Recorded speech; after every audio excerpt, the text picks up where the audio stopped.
Okay. Good evening, everyone. Thanks to everyone for joining us for this particular event this evening here in Dhaka time, and of course to any guests joining us from elsewhere at whatever time zone that might be, especially if they're in the United States, aware of the particular webinar presentation today. With respect to the format that we're following this evening, I should say that we will proceed by having the Dean of the School of Humanities and Social Sciences, Dr. Rizwan, providing some introductory remarks, after which I will introduce our guest speaker. And then we will have, after his presentation, about 15 to 20 minutes of Q&A. I would ask anyone interested in asking questions to post your questions in the chat box. Hopefully, we will be able to get to some, if not all of those, and then hopefully we'll find something interesting as a result of that session as well. So if we can begin to stay on time, I'd like to ask Dean Rizwan to please proceed with his introductory remarks. Thank you so much, Norm. Good morning, good afternoon, or good evening, depending on wherever you are. On behalf of the School of Humanities and Social Sciences, it is my utmost pleasure to welcome you to this session. I know it is Professor Hinton, our distinguished speaker, whose talk you are interested in, but let me say a few words about the Cambodian genocide. We all know that this genocide happened in broad daylight. Everyone was aware of the atrocities that were taking place in Cambodia for half a decade or so. And dare I say that the justice process that started, it took about, I think, 17 to 19 years just for the negotiation to start, even after the actual genocide was perhaps over by 1979. And that was not it. Even after the negotiation started, it took about 9 years or so before the trial could actually take place. And when we talk about trial, even during the trial, there were clear efforts by many Cambodian authorities to save people who were in authority. And when we talk about justice, particularly in the context of justice, as a student of law, I get a bit jittery because I'm not entirely sure what justice in these situations mean. Maybe when something is unjust, we can see it, we can feel it, and we know that something unjust is happening. But for so many people to be the victims of a gross atrocity, a clear genocide, for them to wait that many years, and then eventually a trial which happened, as I said, after a lot of bickering, I'm not sure that we can really call it a justice. And this is an area on which I think there is a recent classic work by another distinguished professor of Princeton. He wrote a wonderful book on this aspect of Lukio trial that shows that how actually power come into play when these trials take place, how politics come into play when these trials take place. So I look forward to learning from Professor Hinton's talk. I'm sure I would learn something from this talk, and I would also look forward to learn from your questions and comments, dear audience. Thank you so much. Thank you, Dr. Rizwan. I assumed you would have something to say with respect to your legal background and international law, and certainly we had that. So I would like to begin next by introducing our guest speaker for tonight. Dr. Alex Hinton is a distinguished professor of anthropology and director of the Center for the Study of Genocide and Human Rights, as well as UNESCO Chair on Genocide Prevention at Rutgers University in New Jersey in the United States. He is an award-winning author or editor of 17 books, obviously a very prolific scholar, including some having the following titles: It Can Happen Here, White Power and the Rising Threat of Genocide in the USA, published by NYU Press 2021. I'm sure that might have some interesting revision were he engaging it today in the context of American politics. He has another work, Anthropological Witness, Lessons from the Khmer Rouge Tribunal, published by Cornell University Press in 2022. And a third titled Perpetrators, Encountering Humanity's Dark Side, published by Stanford University Press in 2023. Most recently, Professor Hinton received the American Anthropological Association's Anthropology in the Media Award in 2022, a 2024 Lifetime Achievement Award from the International Network of Genocide Scholars, and an HF Guggenheim Distinguished Scholar Award in 2024. So Professor Hinton, with that, I thank you for joining us for this distinguished webinar series presentation, and I would ask you to please proceed accordingly. Thank you. Yeah, thanks so much. It's nice to be here, as we were saying, in the evening, some places in the afternoon, and in the US in the morning. So I guess we have about 55 minutes left. Like all professors, I came in with too much to say, so I am going to pare down what I'm going to say, but that's okay. I'll get the main, the main parts across. I have a PowerPoint presentation that I will show, I'll sort of display, but I'll skim through parts of it, so don't worry if stuff flashes by. But the sort of basic point I want to make, I'll do at the start, I'll do at the end. And you mentioned it can happen here. So I continue to do research on that, sort of ethnographic research. And actually, that book, I'm writing a new preface to, so that will have a new edition that will be coming out, because certainly it's a salient topic that I will also sort of touch upon.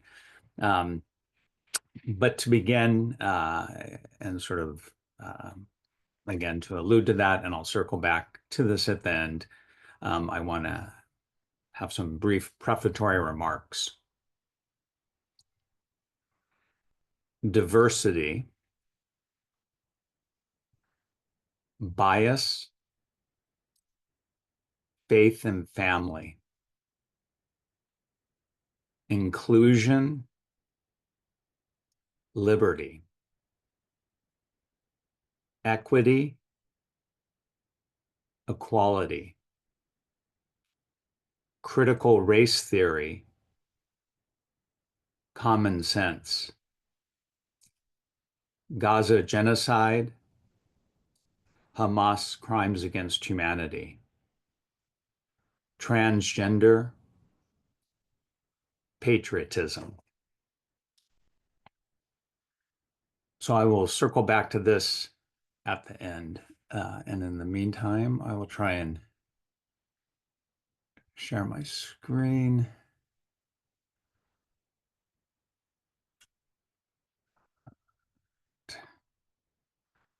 Okay, so is the screen shared? If you can give me a thumbs up. Yes, working fine. Okay, thank you. Yeah, so we had our prologue, and again, before we begin, I'd like to thank Professor Swazo Islam for the moderation, the invitation, and the ability to mark this moment. And so before we begin on today, 50 years after 2 million people perished, I thought we'd have just a moment of silence for the victims.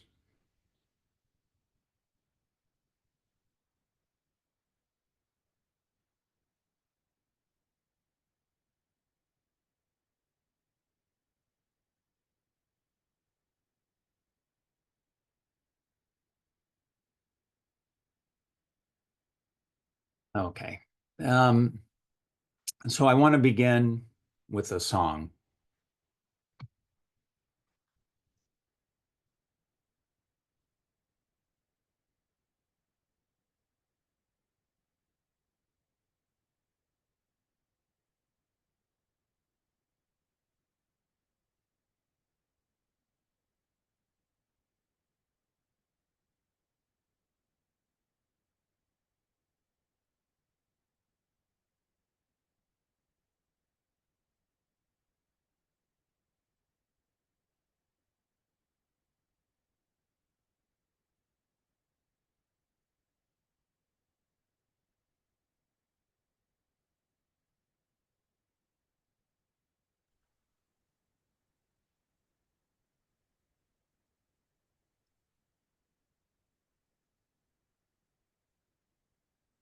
So in Cambodia during the 1970s, there was a sort of golden age. Excuse me, Professor Hinton, just a moment.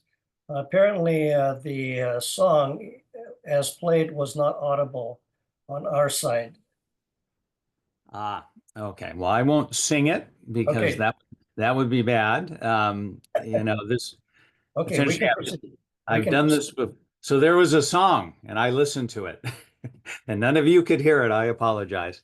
For the first time I tried to embed the song in the presentation because anyways, I won't get into the PowerPoint tech, but no doubt the younger generation, the students are all laughing because they know how to do it in 2 seconds, but I'm a little slower with the technology.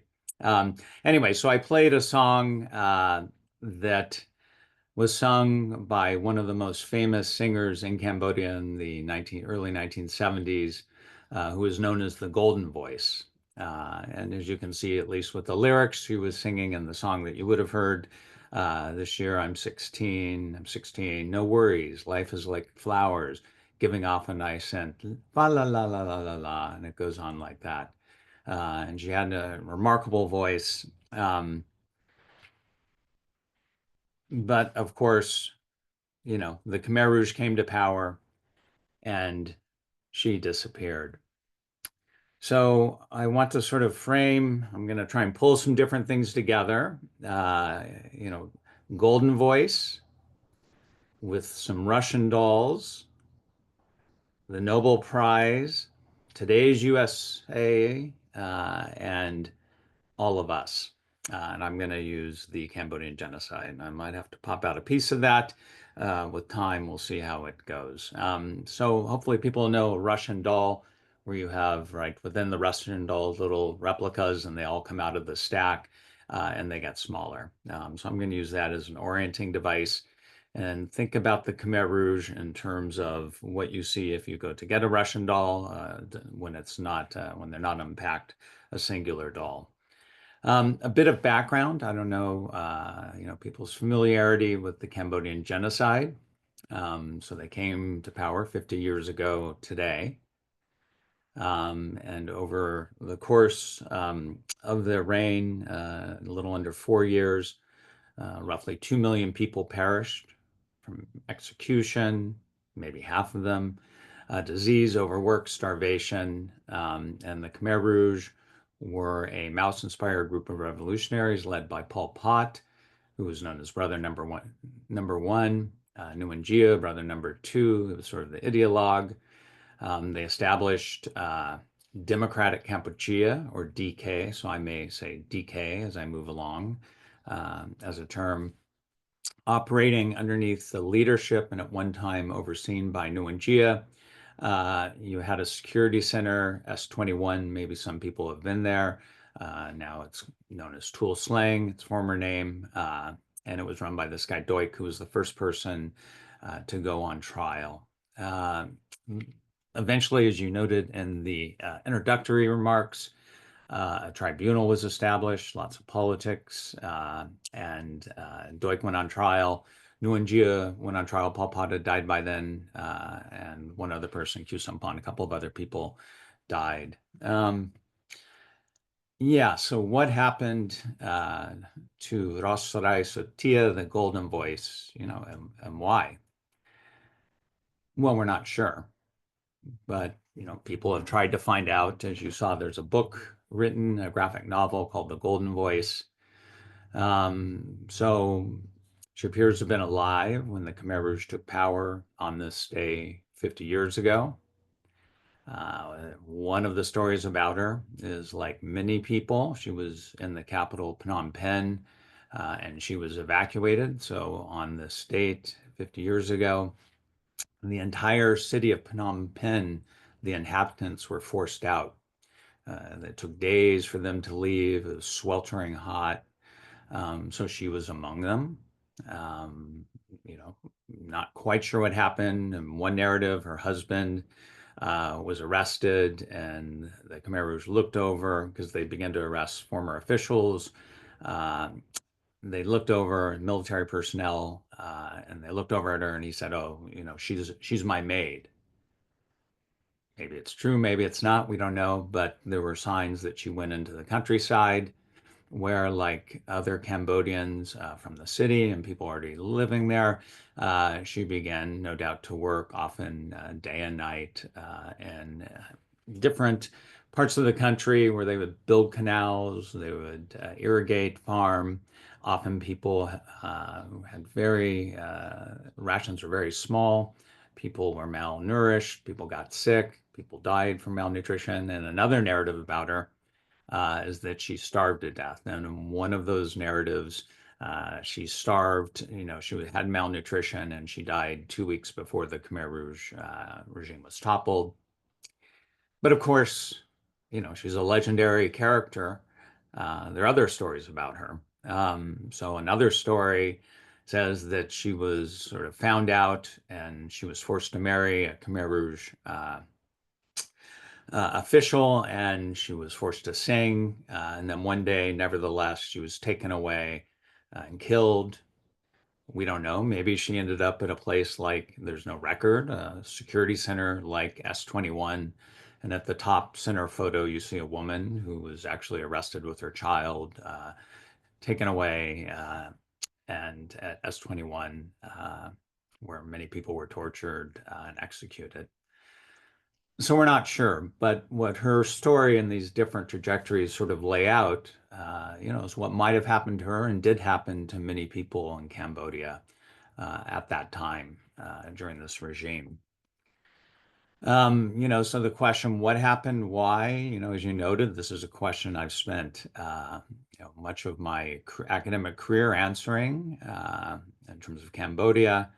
And you mentioned the tribunal, and I testified there in 2015. And, while I was there for 3.5 days, I would bring in 3 different things with me when I was there. At this point, this was in the second trial where Kusumpan and Nguyen Gia were being tried.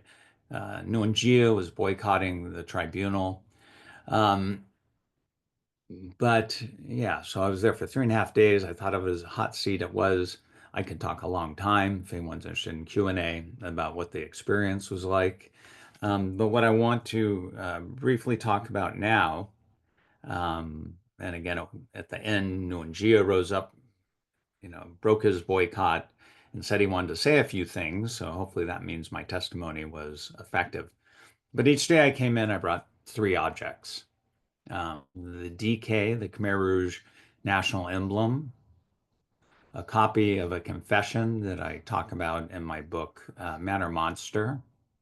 And I also brought in a photo painted by Bu Meng. It's a self-portrait of him and his wife when they arrived at the gates of S21, which again was the sort of central interrogation center, security center, operating directly under the Khmer Rouge leadership. So, why did I bring in the emblem? Well, because I wanted to be reminded of why the Khmer Rouge, the ideas that were behind the acts they carried out. And so they had a vision of radically transforming society. In accordance with Marxist-Leninism. And within that, different groups were categorized. They reorganized society. So people would work in different sorts of work teams. But sometimes we refer to this as high modernism. It reflects modernity. It's a vision that has abstraction, bureaucracy, categorization, and it's done in the name of progress, which many projects that have resulted in catastrophe have done. And again, a little bit of a flip over to the United States, where we're in the midst of a moment in which we have people going in and dismantling and destroying the government in the name of this sort of a high modernist vision, and as opposed to understanding the importance of locality, which traditionally has been a Republican point of view. Everything's being done from an experienced, distant bird's eye view, and no doubt we will have all sorts of catastrophes that have and will result from it. So here's one synergy and reminder, but wherever you have new governments come in and they try and implement massive change immediately without understanding local context or without regard to that, you tend to have really bad things happen. And that was the case with the Khmer Rouge. So here is an interview with Nguyen Gia, brother number two. And he said, look, we came in and we wanted to transform the nature of society, get rid of private ownership, everything would be under collective control. And we wanted, and they often use the phrase, a clean regime. Within this, another problem, and I don't want to digress. I keep flipping over to the US categorization. We have a lot of binaries, demonization of groups of people, including the transgender community, for example, immigrants who regularly are called aliens or illegals on TV. But this categorization of human beings as enemies is also a characteristic of high modernism. So yeah, I said, look, eventually we had these people. Sometimes they would say we want to re-educate them, but look, if they couldn't be purified, they're enemies of the people. So we killed them. And this was like one time, what they call the silver bullet, sometime showing that it was intentional, where Nguyen Gia admitted this in some interviews he did with a journalist. So to understand sort of the worldview of the Khmer Rouge, they had developed a party line, and Pol Pot revealed it. He sort of stayed hidden for a long time. In 1977, in a radio address, and he talked about the origins of it, how they did research. And the party line had three components: politics, organization, and consciousness. So in terms of politics, it was an ideology that was Marxist-Leninist, and they wanted to eliminate contradictions, capitalist contradictions, class contradictions, and they had these different words they would use that were linked to this project: building and defending the country, attaining mastery, and of course the ever-present enemy. In terms of organization, that referred to ordering society to accord with that vision. And so they constantly talked about politics, organization, and consciousness. But this meant, for example, that society be reorganized so people would live in cooperatives. You'd have collectivization. And the Khmer Rouge, in contrast to many regimes, did this, at light speed. They would sometimes say, we're going to have a super great leap forward, in contrast to Mao's great leap forward. And they wanted to, of course, outdo Vietnam and everything. So they did this at a lightning speed. And again, as I was saying, in accordance with high modernist vision, when you try to implement a project of massive change, especially without taking into account local conditions, it inevitably results in catastrophe, all sorts of mistakes at a minimum. And the last part of this is consciousness. And, again, I could get sidetracked and go into a digression about, the terminology. They drew upon Buddhist terminology. So it was mindfulness was the word they used. But this was the idea that you had to align your mind, your consciousness, with politics, with the political line, and in part through participating and embracing the reorganization of society. And they often use the metaphor of forging a revolutionary stance. So like metal, you would be pounded into shape. And this was something that people had to do on their own every day. They had to forge themselves. And sort of to go back to the story of the Golden Voice, as well as other artists, they were viewed as capitalist. They were viewed as, if you think of the culture industry, that famous term from Adorno, they were sort of a product that would distract people from what was important. They were viewed as regressive.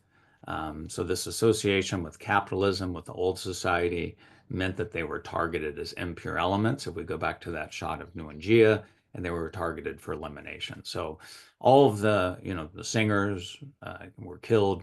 Most of them are perished, dancers, singers, people in the arts, as were former government officials, former business people, former police. A lot of people tried to hide their identity, and they went out.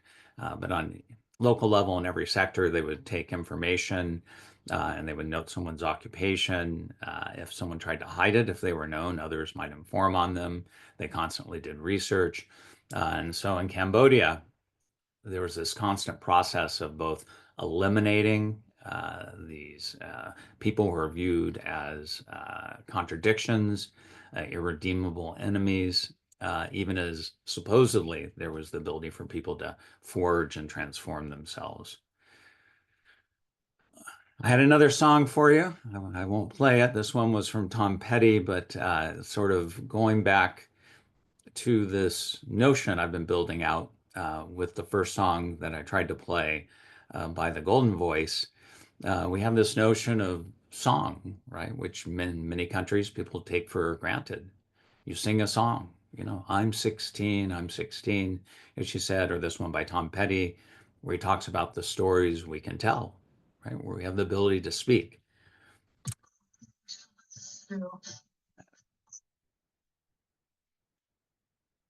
See, the song just started playing for me on my side, but none of you could hear that, so I had to turn it off.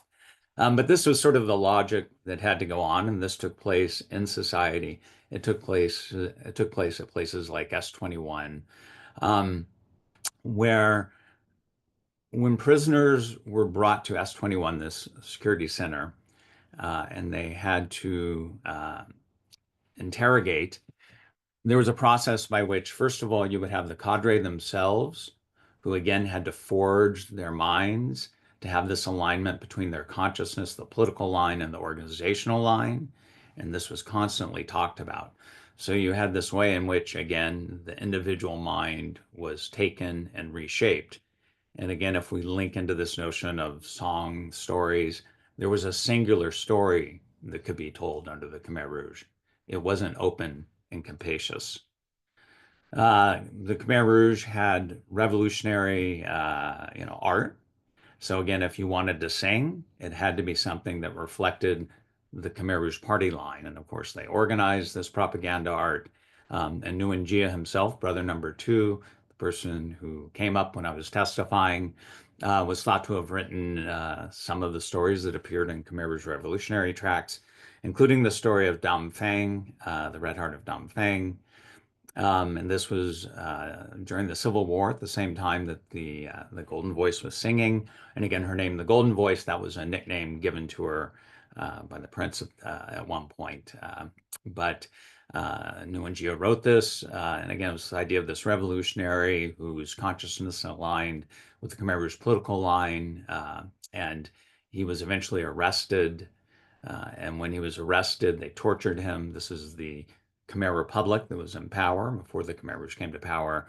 And his last act was to write, a poem in his own blood on the walls of his cell. And in this tract, it says things like, he shows what it's like to have an absolute consciousness, the stance of a revolutionary man. So this, again, was sort of the ideal, the interrogators, but everyone in the Khmer during DK, the period of Khmer Rouge rule, this was the ideal, what each person had to mold themselves into. Yeah, so, and at one point during the trial of Doik, who was the head of S21, he said, I wanted to be a revolutionary and fight like Dam Phang. So this was something people knew about. So in this context, as the people living in the countryside who are not Khmer Rouge are doing this, they were still expected to mold themselves. But they had a saying, plant a gapak tree, which effectively means remain mute, say nothing, see nothing, hear nothing. And there was a saying, Ankara has the eyes of the pineapple. But here again, we have this idea of the ability to sing, and then the opposite under authoritarianism, where you're reduced to silence, or if you speak, you can only speak in one sort of way.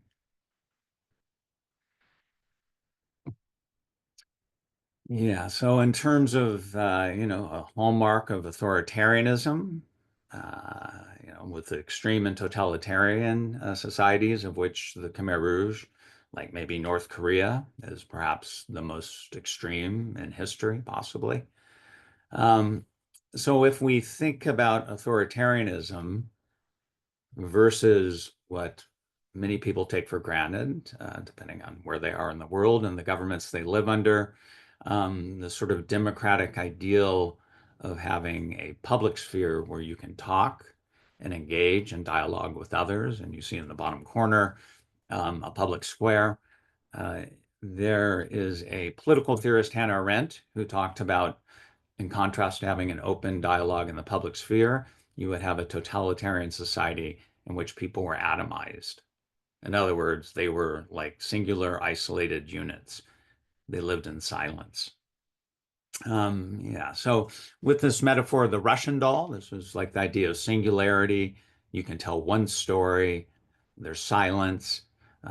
Your ability to engage in the public sphere is unidimensional. And so if we think of the golden voice, if in fact she lived and was forced to sing, she was singing in this one explanation of what happened to her. She was singing revolutionary songs. So her ability to sing what she wanted had been erased.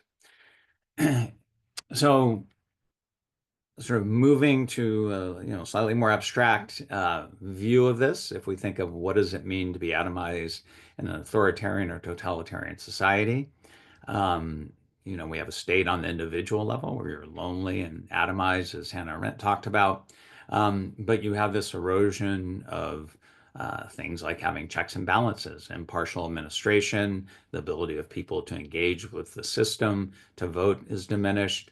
Having representation is diminished, rights are diminished, and there aren't that many checks in government. So if you sort of pull these apart, I don't know if I'll have time in the US, we can see erosion of many of these different things that are taking place. So on this 50th anniversary of the Khmer Rouge, of the Khmer Rouge rise to power, I've been thinking a lot about this and going back to the lessons that we can learn. Yeah, the Russian doll too. So here you see an unpacked Russian doll. And so I'm going to have to, summarize this quickly as opposed to going into depth. But Toni Morrison, who is a major literary figure in the United States, she's passed away. But she received the Nobel Prize. And during her Nobel address, she told a story, and it began, once upon a time, there was an old woman, blind but wise, and she begins to tell the story. And then she starts it over again, and she retells the story a second time.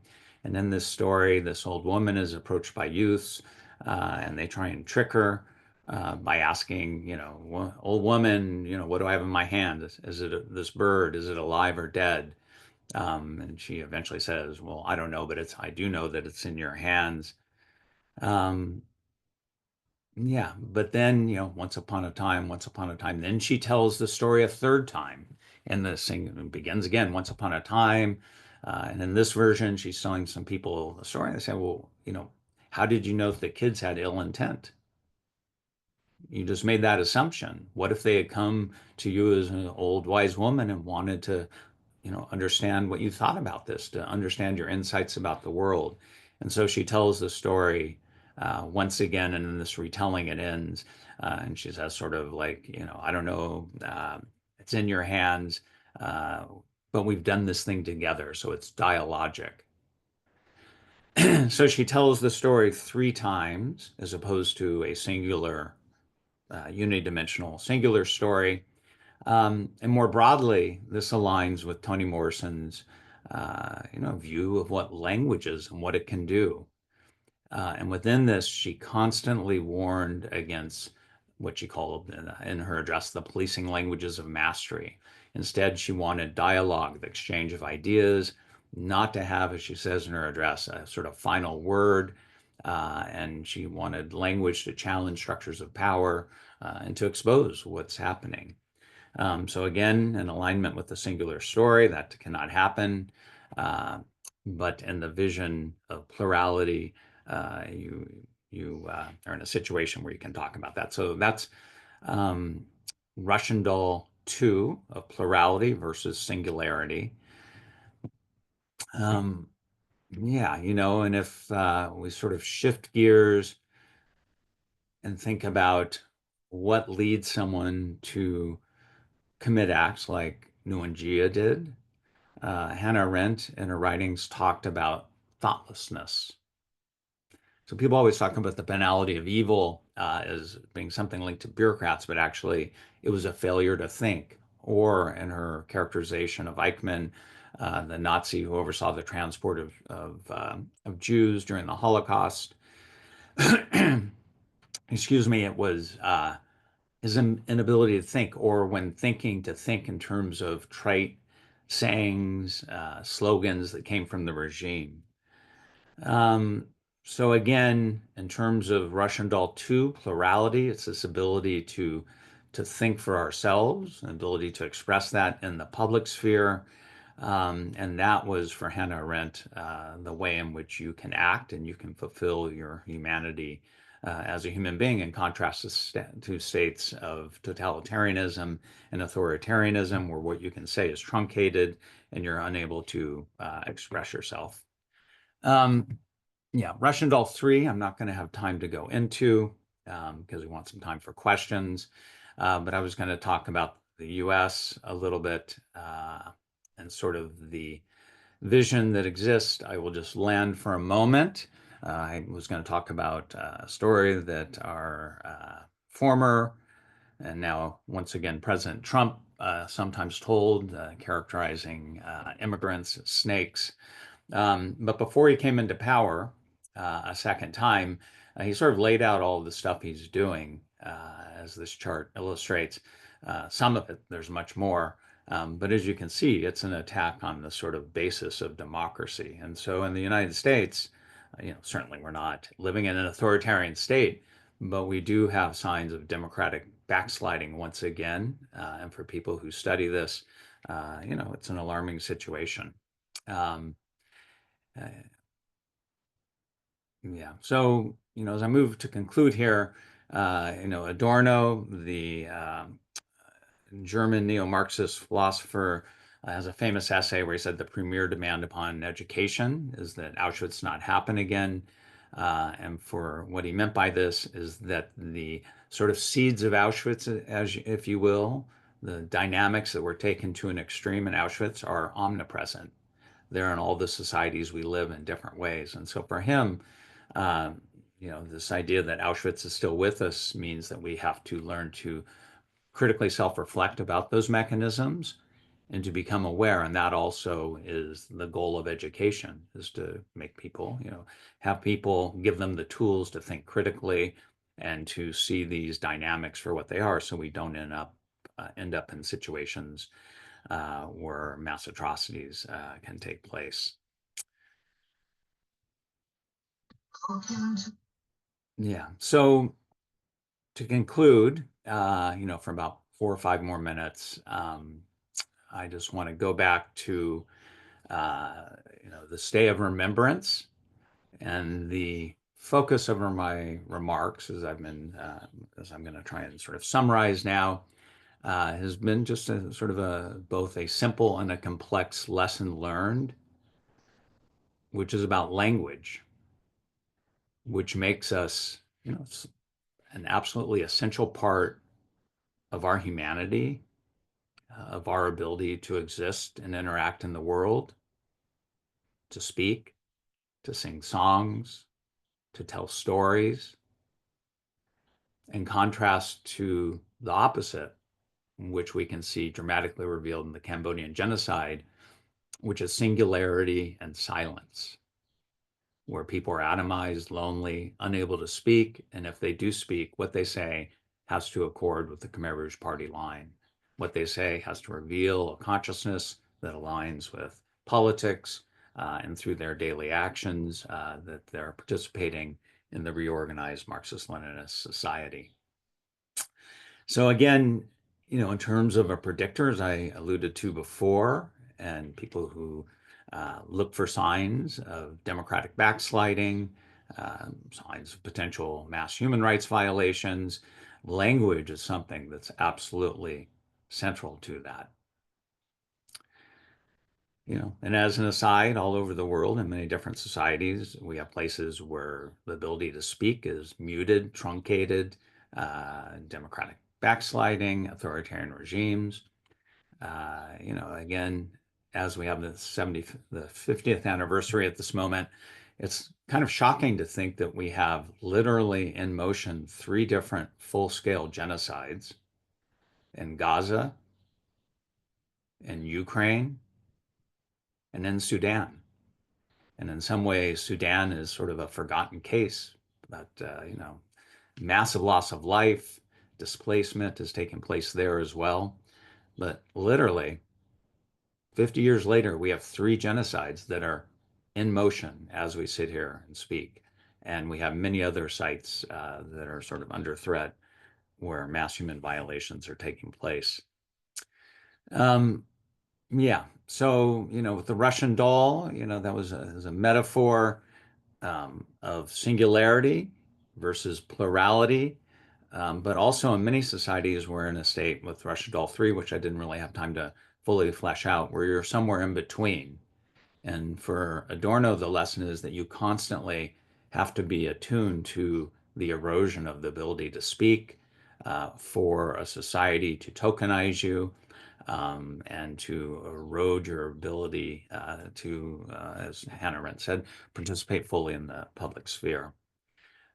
So again, just briefly, to go back to a set of binaries like language as an index of freedom, of our everyday reality, something in which, to go back to the end of those questions I said, implicates all of us. It's not them, those living in a place where horrific things are taking place. As Adorno said, Auschwitz is with us. It's with all of us, the seeds of it. And we need to remain vigilant too. So you sort of think, well, how is language at play in this? Well, freedom versus oppression. To humanize people versus dehumanizing them, as Nguyen did with language, as I talked about before, creating us-them binaries, with them being cast as evil or lesser. Language is a tool of agency and resistance versus, as Toni Morrison talked about, right, a locus of control and power. Language is the ability to heal, but it can also wound. It gives us the ability to speak, sing, talk, and interact, but it also can be silenced. It enables potentially us to cope with the past, to remember the past, but it also can be, if silenced, lead to repression, where you can't speak. Language is absolutely central to education versus, sort of what I would say would be Adorno-like good education of critical self-reflection versus education that becomes a bunch of propaganda. And again, to go back to Toni Morrison, but also Plato, the idea that language enables us to engage in dialogue as opposed to a monologue. If I had time, I would have gone into Plato's simile of the cave, which sort of illustrates this. I don't. So I'm just going to end now. In the United States today, we actually have a day of action for higher education. It coincides with this anniversary. But it's a time where speech is under attack from the government. It's complicated, sort of the origins. Some of this goes back to a debate between 1619, 1776, what is the beginning of the United States? Should the United States deal with its past? That has led to these new debates about diversity, equity, and inclusion, critical race theory, and the banning of all sorts of different words, demonization of anything queer in the United States, attack on the transgender community. Universities are under assault where the government's trying to pull funding if they don't align with the new politics of language that exist. So it's alarming. And again, thinking back to Toni Morrison, who passed away shortly after, the first term Trump came to power, she spoke out. She said, what do you need to do? Well, you need to expose things when you have this obscuring, say, language. And she would push for plurality. So to loop back to where I began, I read these sets of terms. The ones on the left are more linked to, Democrats. This is the way they're cast, and people who lean to the left versus on the right. You see terms that are foregrounded by MAGA, Trump, and the Republicans. And so I tried to set these in conversation with each other, to have plurality, to undermine the binaries, but also to think about language, but also to say words that are now contested. And in fact, some people are afraid to say in the United States. It's very, very disappointing and alarming. So to finish, we've talked about golden voice. I've talked about Russian dolls as a way of thinking about the ability to speak, Russian doll one, singularity, versus ability to have plurality and dialogue. Nobel Prize, Toni Morrison's speech, today's USA, and you and me, because as Adorno said, Auschwitz is everywhere. The preconditions of atrocities are all around us. We move through landscapes that we need to think critically about. And so on this 50th anniversary, this is the lesson, I've wanted to talk about to my speaking in the public sphere on this day, to think about the stories we can tell. And so I will end, as Toni Morrison would like, with the beginning as well, by say the end, but also once upon a time, other people will be telling their own stories about the anniversary today as well. So I will stop there. Thank you very much, Professor Hinton. That was very informative from my point of view. And obviously, there's lots that could be interrogated with respect to everything that you had to say in terms of this notion of remembrance, but also with reference to what's happening currently in so many places in the world, including, of course, as you noted, in the United States. So because of the time factor at the moment, I'll turn to some of the questions that have been posted in the chat box. There's one which is asking what specific reforms are needed in the United Nations to make never again a reality, rather than a slogan without involving political biases. Would you like to comment on that? Oh, yeah. This is actually a book project of mine. So it's, but anyways, been sort of, so I'm going to write a book about this. But in a nutshell, I mean, we have the number one reason why we have at the moment 3 genocides going on. I mean, they're complicated situations. They all have histories. There's lots of things that weren't done to lead up in all 3 of those situations I mentioned to lead up to the moment in which things, sort of violence broke out. But, so political will and realism, political interest, are sort of when we have these sort of moments of genocide where everyone says never again is a failure. That's sort of a quick and easy explanation. But what's obscured is the fact that if you go back to 1945, just after the Holocaust, when the UN was established, I teach a course on human rights. This is what we do. We go back further, but we often, we begin at the Holocaust, establishment of the UN, and we sort of move forward with the development of human rights infrastructures that were non-existent at that time. So I'm the first to get out and critique, situations where genocide's taking place, where there's a lack of political will. But I also think it's critical to understand and to see that if you go back to 45 and you compare it to now, we've made tremendous progress in terms of establishing a global human rights infrastructure that in fact is in operation and in many different cases has successes preventing genocide and mass atrocities. But again, what we don't know about it, because when it doesn't happen, nobody talks about it. It's not in the headlines. So the only thing we see, as we should, of course, are, negative headlines. But what's erased is the sort of this progress that we've had over the years. In terms of reforms, no one's they're not gonna, we're not gonna get veto power shifting, but what we can have is a continued attempt to build out this human rights and atrocity prevention infrastructure that is simultaneously a catastrophe and a failure and a remarkable success. And again, the catastrophe and a failure, I go back political will, but a lot's been done. So just to bounce back to the United States for a second, amongst this, as we sit in this high modernist government that is dismantling, the system that's been developed over many years, like a set of Lego, just tearing it apart. Well, they got rid of the entire aid agency that supported projects around the globe where they were trying to build resilience, social cohesion, to try and make sure that in different societies, mass violence doesn't break out. Now, part of that is, as you have in some countries, has gone into the US State Department.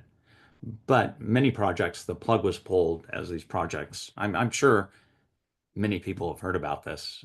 It's really just outrageous. There was no thought given to the fact that salaries were being paid and had to be paid. It's just everything stopped. I could go on a long time on that, but the point is that also sort of different governments that provide aid and support all these efforts, it's something that's unrecognized, unseen, but it's absolutely critical in genocide prevention. So, we have the glaring failures, but what we don't pay attention and should pay attention to is that we also have enormous successes as well. We just won't ever hear about them. Thank you. I'll turn to Dr. Rizwan for a question he is wanting to ask. Dr. Rizwan? Thank you, Norm. So I was wondering, Professor Hinton, that actually Cameroons were not friendless. They were quite, I would say, strongly endorsed by some states, particularly China, perhaps, Chinese Communist Party. So do you think that without substantial foreign support, they could have perpetrated the atrocities they actually ended up perpetrating? Do you have any views on that? Thank you so much. Yeah. No, that's an important question. And there's sort of maybe a two-part answer. Sort of if we take our perspective and we zoom in, think of a camera, or nowadays, I used to always talk about cameras, the zoom lens, but now everybody has their phones, so they zoom on their phones. But if we sort of zoom in and look just at Cambodia and China, yeah, absolutely, China bears responsibility, no doubt about that. I don't think it's fair to say they caused the genocide, because it was ultimately the Khmer Rouge who had the high modernist vision of what they were going to do, and whatever outside factors enabled them to come to power. Once they were in power, they drove forth their vision, and it wasn't the Chinese telling them what to do, even as they were inspired by Chinese Stalinist and other models.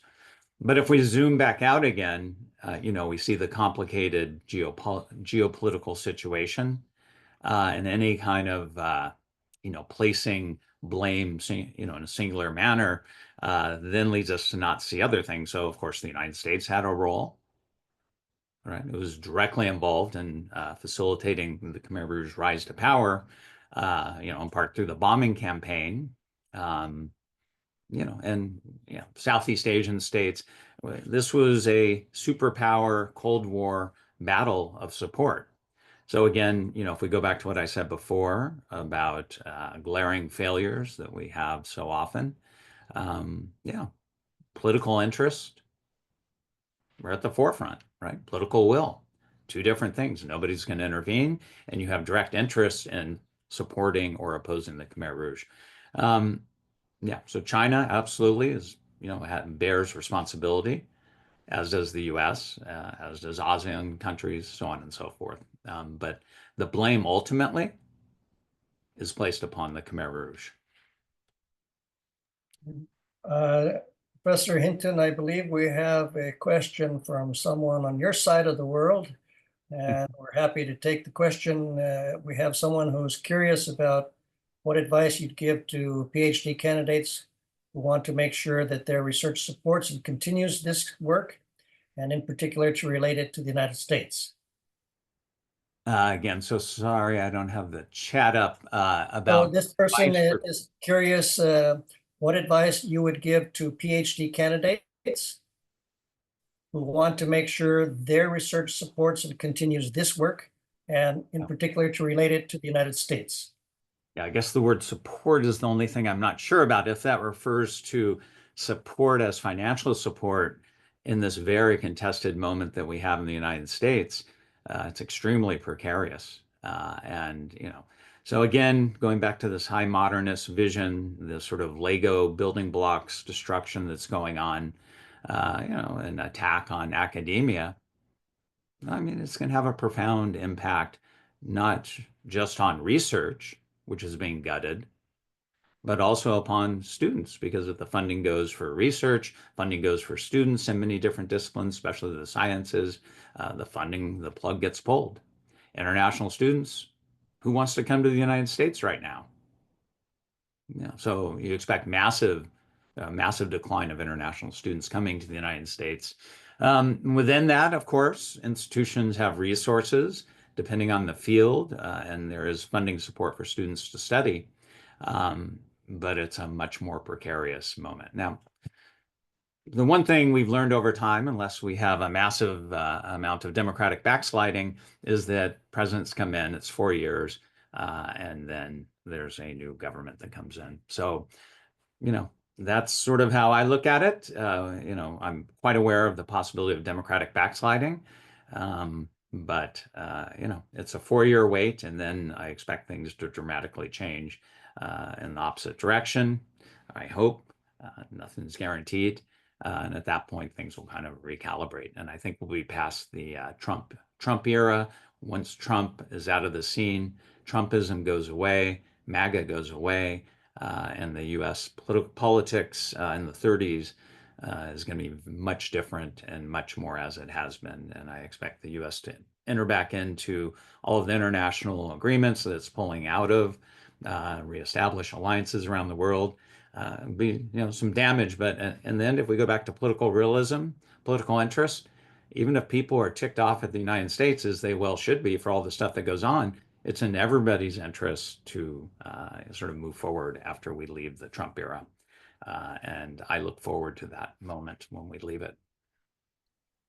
Thank you. We have another question from someone on the other side of the world, as it were, and this person is a PhD candidate in New York and was studying the effects of mass tourism in island environments.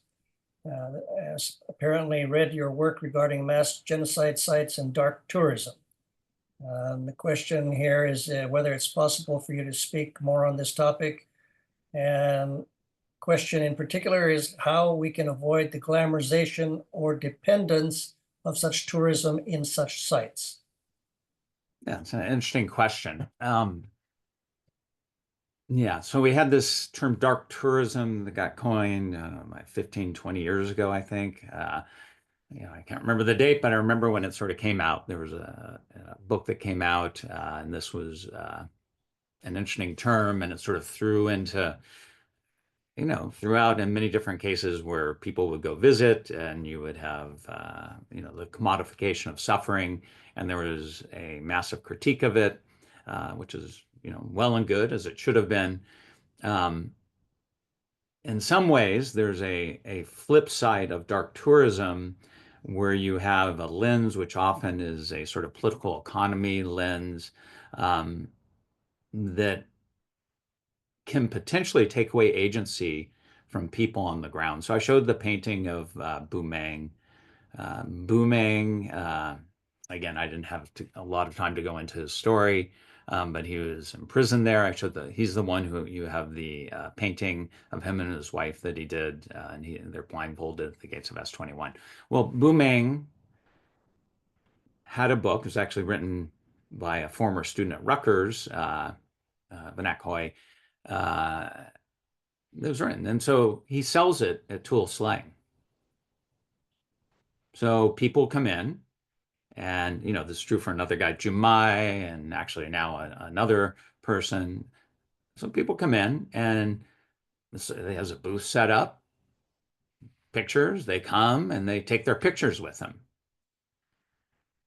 And if you look on one level, we can talk about the commodification of suffering, capitalism, tourism, and we should, right? So back to Adorno, look at the structures that create subjectivities that inform a situation. But Boumeng also has agency, and it's important to sort of understand his story. Well, part of what he wanted to do is he wanted to hold a ceremony for his wife who had died, and he used funds from the book to do that. He used funds that he raised from the book to build a nice house. Jumai, they've made tons of money. So it's dark tourism, but I think there's sort of a dimension of it that gets erased, which is sort of local understandings of that thing we're calling dark tourism. So I'm all for the critique, but there's also the need to take into account local understandings, which I guess has become a theme of what I've been talking about today, is the importance of the local. Thank you. We have about 4 minutes or so before we conclude in terms of our time frame. Another question that's being raised is about the Khmer Rouge ideology. And the observation is that it was brutally anti-urban. The question is whether that exacerbated the genocide. Yeah, I would say you can be anti-urban and not commit a genocide, and sort of one level. I understand what this is going at. I would say that the thing that fueled the genocide, if we go back to politics, organization, and consciousness, was the high modernist vision of what society should be. And in this case, the idea was to get everyone out of the cities, to glorify rural life, which is going to be in the peasantry.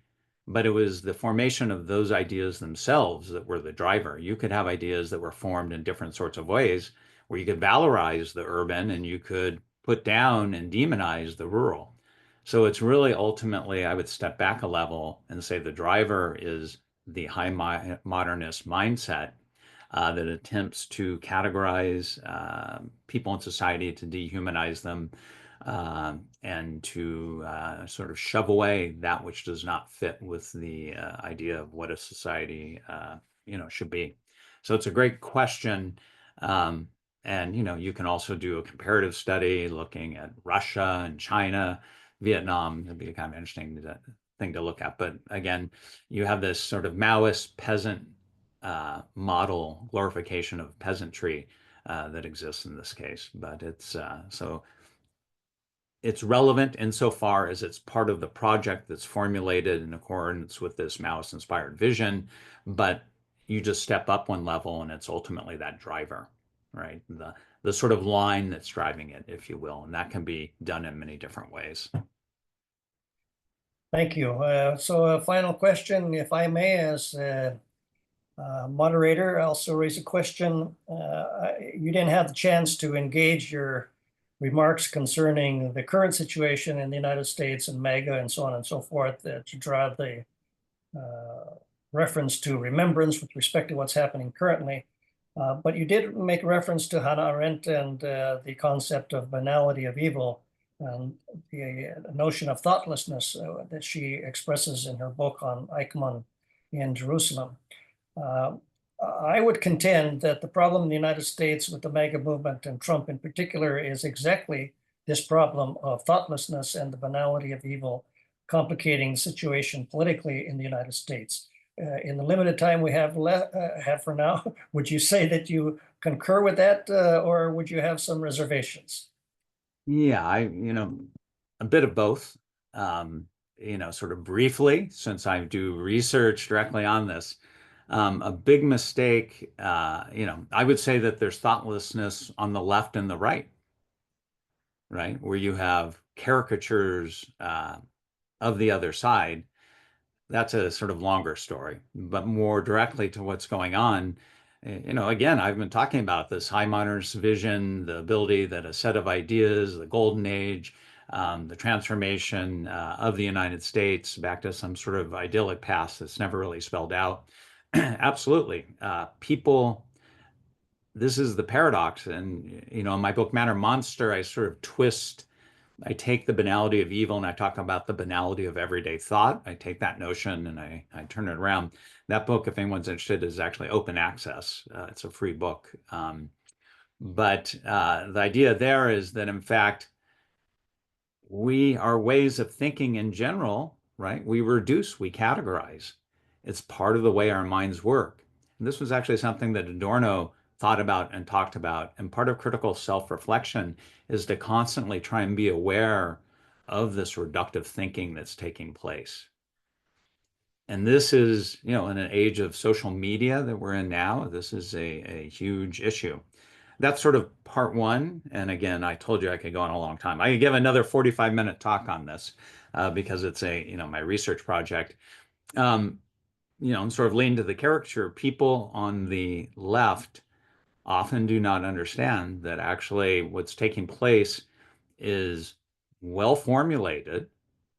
It's thought out intentionally, just as all high modernist visions are. I mean, it's not like Pol Pot suddenly invented all of it out of the blue and said, hey, one day we're going to do this or that. No, the misperception of people on the left is that what's going on with MAGA and Trump is sort of, spot on, day by day, haphazard. It's not. It's intentional. I showed the slide from 2024 where he said, I'm going to do these things.